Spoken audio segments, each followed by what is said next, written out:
એક તરફ પ્રધાનમંત્રી નરેન્દ્ર મોદીએ કહી દીધું છે કે આતંકવાદ એ માનવતાનું દુશ્મન છે અને તેને નિસ્તનાબૂદ કરવા માટે ભારત જે છે તે સજ્જ છે। બીજી તરફ એ પર્યટન સ્થળ જમ્મુ કાશ્મીર કે જ્યાં આતંકવાદી હુમલા બાદ એવી કયાસો લગાવવામાં આવી રહ્યા હતા કે ત્યાં પર્યટકો ઓછા થઈ જશે, ત્યાં જતા જે લોકો છે તે ઓછા થઈ જશે। તેવામાં ફારૂક અબ્દુલ્લા જે પૂર્વ મુખ્યમંત્રી છે ત્યાંના, તેમણે એવું કહ્યું છે કે મોટી સંખ્યામાં લોકો જે છે તે જમ્મુ કાશ્મીર આવે, કારણ કે આતંકવાદને નાથવાના પ્રયત્નો શરૂ થઈ ગયા છે અને આતંકવાદને જડબાતોડ જવાબ આપવામાં આવશે તેવું તેમણે કહ્યું છે। અને સાથે કહ્યું છે કે મોટી સંખ્યામાં લોકો જે છે તે જમ્મુ કાશ્મીર આવે અને માતા વૈષ્ણો દેવીના દર્શન કરે અને અલગ અલગ પર્યટન સ્થળો જે છે તે ફરે, કારણ કે જમ્મુ કાશ્મીર એ માત્ર ને માત્ર આ પર્યટન પર જ નિર્ભર છે।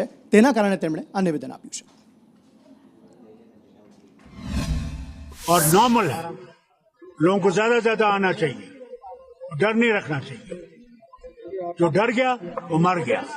लोगों से ठीक क्या है, अपील वो करना फिर से चाहिए? आएंगे, वो फिर से आएंगे, वो फिर से आएंगे। पहलगाम ही नहीं आएंगे, गुलमर्ग जाएंगे, सोनमर्ग जाएंगे, सब जगह, श्रीनगर जाएंगे, माता वैष्णो देवी के दर्शन करने के भी जाएंगे, हर जगह जाएंगे। हम लोग थक गए हैं आतंकवाद से।